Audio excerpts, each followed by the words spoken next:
चलिए जी, फिर से आज good morning, good afternoon and good evening. हमने अभी तक क्या क्या पढ़ाई कर ली है। तो सर, चैप्टर नंबर 1 चल रहा था। इस चैप्टर नंबर 1 में 4 यूनिट थे हमारे पास। पहला रेशियो, प्रपोर्शन और तीसरा यूनिट था इंडिसेस। फोर्थ यूनिट में हम बात करेंगे लॉगरिथम की। तो अभी तक जो भी हमने पढ़ाई की, इनमें से रेशियो चैप्टर के लिए हमने 2 लेक्चर्स प्लेलिस्ट में डाल रखे हैं, जिसमें पहले लेक्चर में हमने बात किया सारे कॉन्सेप्ट की और दूसरे लेक्चर में हमने की थी एक्सरसाइज। दोस्त, दूसरा यूनिट था, ये पहला, ये दूसरा, ये तीसरा और ये 4 यूनिट थे। इसमें भी हमने आपके सामने 2 लेक्चर्स दिए, जिसमें पहले लेक्चर में फिर वही हमने कॉन्सेप्ट की बात की और दूसरे लेक्चर में हमने कराई एक्सरसाइज। जो तीसरा यूनिट हमारे पास है इंडिसेस। इंडिसेस में इसमें भी हमने अभी तक 2 लेक्चर्स अपलोड किए, जिसमें पहले लेक्चर में हमने कॉन्सेप्ट और कॉन्सेप्ट के साथ साथ कुछ 10 से 12 क्वेश्चंस कुछ प्रैक्टिस किए थे। लेकिन जब दूसरा लेक्चर हम ले आए तो बचे हुए क्वेश्चंस और प्लस कुछ फार्मूले को दोबारा रिकॉल किया हमने। तो इनमें भी हमने कुछ जो बचे हुए क्वेश्चन थे वो कंप्लीट किए। तो इस चैप्टर नंबर 1 जो अच्छा खासा वेटेज रखता है एग्जाम में, वेटेज वगैरह के बारे में हम स्ट्रेटजी वीडियो एक बनाएंगे कि आप 4 सब्जेक्ट बचे हुए दिन में उनमें भी क्वांटिटेटिव एप्टीट्यूड को कैसे कवर करें, वहाँ पर बताएंगे आपको। इसके बाद जो फोर्थ यूनिट है वो है लॉगरिथम। और दोस्त, लॉगरिथम में भी हम 2 लेक्चर्स अपलोड करने वाले हैं। अब ये जो आज का लेक्चर है हमारा, इस लेक्चर में हम बात करेंगे लॉग के कॉन्सेप्ट की। तो दूसरे लेक्चर में हम बात करेंगे आपको एक्सरसाइज की। इम्पोर्टेंट बात यह है कि इस पूरी सीरीज में नंबर ऑफ लेक्चर्स ज़्यादा हो सकते हैं। इट डजेंट मीन कि आपका स्टडी आवर्स ज़्यादा होगा, वो कम होंगे। क्योंकि आप सोचिए 25, 30, 35, 40 मिनट में आपको पूरे कॉन्सेप्ट विद इलस्ट्रेशंस अगर हम आपके सामने रख रहे हैं, और एक्सरसाइज के बदले में कभी 40 मिनट, 25 मिनट या 1 घंटे के हम पूरी एक्सरसाइज करा दे रहे हैं, तो आप ऐसे टेस्ट लीजिए कि अगर आपको खुद से पूरी एक्सरसाइज करनी हो तो क्या 1 घंटे में 30 क्वेश्चन आप अपने घर पे बैठ के कर पाएंगे? अगर कर लेंगे तो आपको हमारी एक्सरसाइज की ज़रूरत नहीं है, आप खुद से करिए, अपना टाइम बचाइए।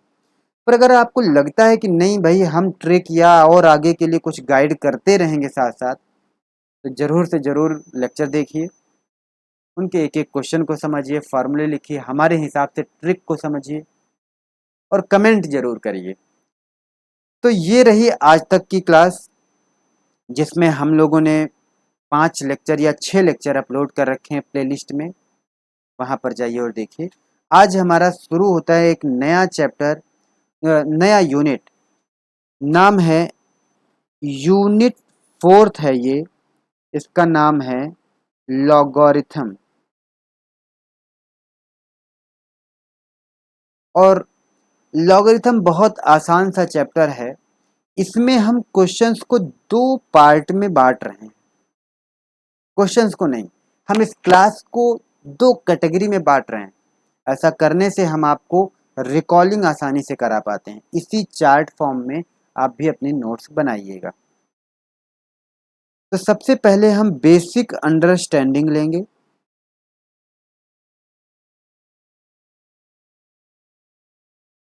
और इसके बाद हम आपके साथ फॉर्मूले डिस्कस करेंगे और इन फार्मूले में कैसे अप्लाई करेंगे क्वेश्चंस में, वो सब बातें करेंगे।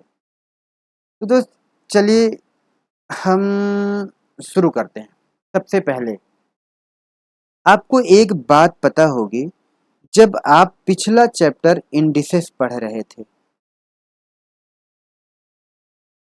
इस इंडिसेस में हमने आपको बताया था ये इंडेक्स होता है।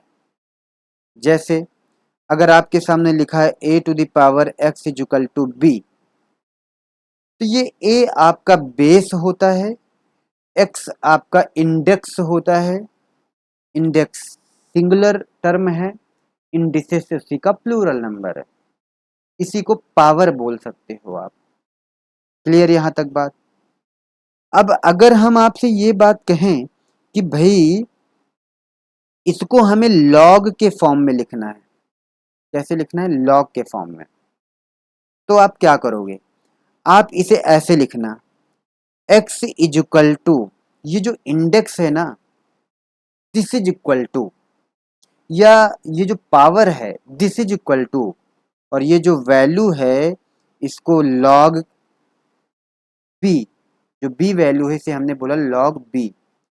चूंकि बेस ए यहां भी था, इसे हम बेस कहते थे, तो यहां भी हम इस बेस को लिखेंगे ए। और इसको बोलने का जो तरीका है उसे कैसे बोलेंगे?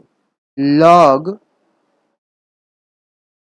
सॉरी, इसे हम ऐसे ऐसे लिखेंगे बोलने के लिए, log of value b to the base a. ये बोलने का तरीका है, बट आप क्या करोगे? Log b base a, log b base a, आप ऐसे बोलोगे। तो ये जो लॉग है ना, इसमें जो x की वैल्यू आती है ना, यही पावर होती है, इसे ही पावर बोलते हैं। अगर हम एक आसान सी लैंग्वेज में आपको समझाऊं, तो अगर आपके सामने हम लिख दें 2⁴, तो इसकी वैल्यू क्या होगी? 16। इतनी बात समझ में आई?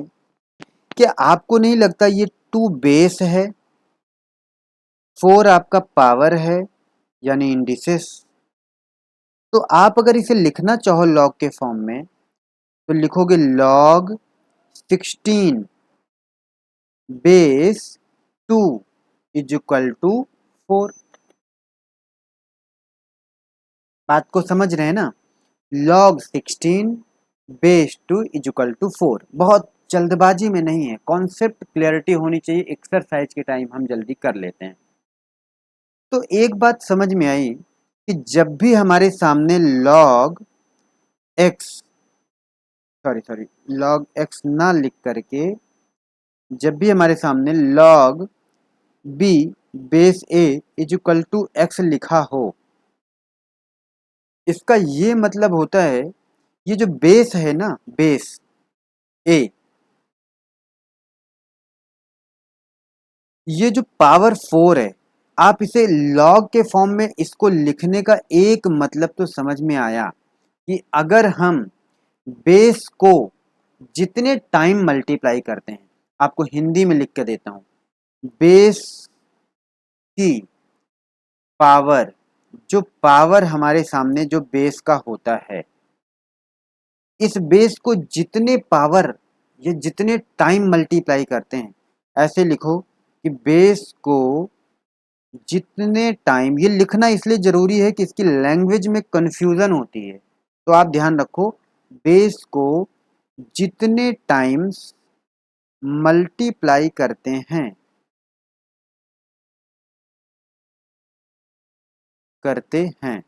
आप यहां देखो, बेस को कितने टाइम हमने मल्टीप्लाई किया? 4 टाइम, 4 टाइम ना, तो वही वैल्यू लॉग की वैल्यू हो जाती है। समझ में आया? बेस को जितने टाइम मल्टीप्लाई करते हैं, मतलब यहां पर आप देखो तो ए को जितने टाइम मल्टीप्लाई करेंगे, कितने टाइम मल्टीप्लाई करेंगे ए को? भाई देखो ए को x टाइम मल्टीप्लाई करेंगे, x टाइम मल्टीप्लाई करेंगे तो b आ जाएगा। अच्छा ये बात इतने देशी अंदाज में हम क्यों लिखा रहे हैं भाई, ये ना इसको इस तरह लिखाना जरूरी है। क्यों? क्योंकि आप कंफ्यूजन बहुत होती है इसमें, और आप कंफ्यूज बिल्कुल ना होइए, क्योंकि इसकी लैंग्वेज को समझिए जो हम कहना चाह रहे हैं। तो ये हो गया हमारा लॉग की अंडरस्टैंडिंग की बात कि भाई ये चीजें लॉग में होती हैं। तो एक बात समझ में आया, अगर हम क्रक्स ये निकला कि अगर a to the power x equal to b दे रखा है तो इसे हम log b बेस a कह सकते हैं, और इसकी वैल्यू x आएगी। हमेशा लॉग की जो वैल्यू आती है वही इंडिसेस में पावर कहलाती है, या पावर इंडिसेस या इंडेक्स कहलाता है। इतनी बात समझ में आई। इंडेक्स का कैलकुलेशन लॉग से है, उसका पूरा रिलेशन लॉग से है। तो अब हम कुछ बातें आपको बताएंगे, छोटे छोटे फॉर्मूले आपको बताना चाहेंगे। देखना, सबसे पहला, अगर आप फॉर्मूले की बात करो तो आप याद रखना, अगर लॉग 1 है, लॉग 1 कहीं कुछ नहीं दिया, केवल log 1 दिया है, तो आप हमेशा बेस को मान रखो a लिख दिया जाता है। ये टर्म्स है लिखने का।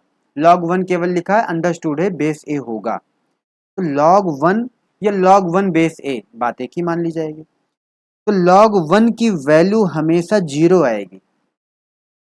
अब आपके समझ में नहीं आएगा सर ये कैसे, हम आपके सामने इसको प्रूव करते हैं। देखो एक बात बताना, किसी भी वैल्यू की पावर 0 हो तो वैल्यू क्या आती है 1। अगर हम a की पावर 0 लिख दें तो क्या वैल्यू 1 आ जाएगी? हाँ।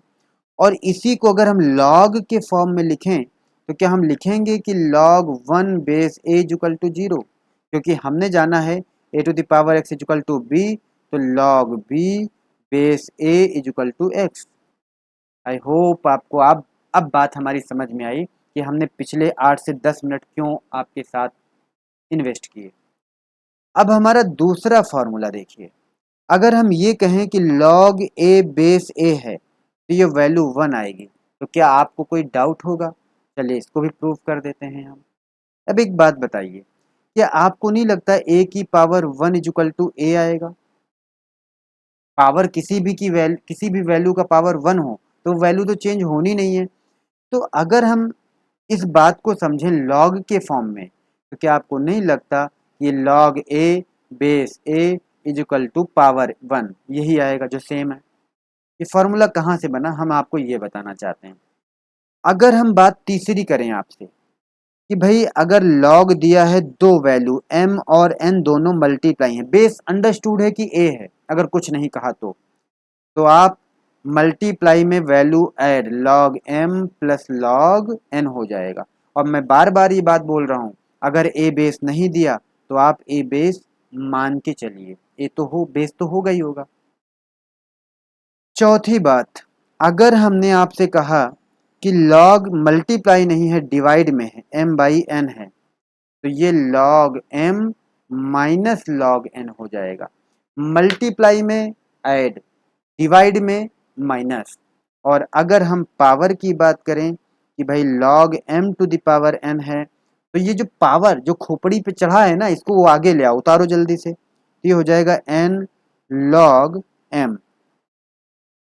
आई होप यहाँ तक आपको कोई दिक्कत नहीं आनी चाहिए। ठीक है सर? बिल्कुल ठीक है। तो एक बार रिकॉल कराते हैं आपको, अगर a to the power x की वैल्यू b दे रहा है इंडिसेस में, तो इसको लॉग के फॉर्म में लिखोगे log b base a equal to 1।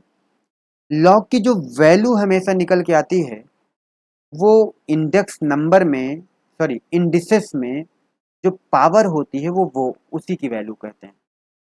दूसरी बात, अगर हम कहें log 1 बेस है, log 1 की value 0, same base same value की log 1, log a बेस है मतलब 1, log a बेस है 1, log 1 की वैल्यू 0। log mn दो मल्टीप्लाई हो तो add log m plus log n, log m divide by n है तो log m minus log n, log m की पावर n है तो n log m। यहाँ तक आपको बात समझ में आ गई। अब इसमें एक आखिरी कॉन्सेप्ट है, क्या है वो? कि बेस चेंज हो जाए। हम इसको आपको कोशिश करते हैं समझाने की। देखिए चेंज इन बेस। वैसे इसको ना समझाएं तब भी आपका काम चल जाएगा। बेस चेंज का मतलब क्या है देखिए, अगर हम समझाएं, अगर मान लो दिया है log m base a, this is equal to, हम ये लिख सकते हैं क्या, log m base b into log b base a। आप कहोगे ये कौन सा चक्रव्यूह है, तो हम आपको जानकारी के लिए बताएं कि log m base b log b base a, अगर आप देखो तो इसमें log की इसमें जिसका log हम निकाल रहे हैं वो, और यहां पर बेस, ये दोनों एक जगह बेस बन गया, एक जगह वैल्यू बन गई। तो मेरे प्यारे दोस्त, ऐसे केस में हम ये जो वैल्यू लॉग की है, इन दोनों को रिकॉन्साइल कर सकते हैं, यानी log m बेस a। ये आपको याद रखने के लिए हम बता रहे हैं, ऐसा कोई कॉन्सेप्ट नहीं है, आपको समझाने के लिए बता रहे हैं। अब ये आता कैसे, अगर आप सही बताएं तो आपको बताने की तो जरूरत बिल्कुल नहीं है, टाइम वेस्ट नहीं करना चाहिए। लेकिन क्योंकि आजकल क्वेश्चनिंग माइंड है, लोग बहुत सारे सवाल करने लगते हैं कि क्यों नहीं बता रहे हैं, तो आपकी संतुष्टि के लिए मैं 2-4 मिनट आपका वेस्ट कर रहा हूँ। तो देखिए एक बात बताइए जरा सोच के, अगर हम इसी में आपसे ये कह दें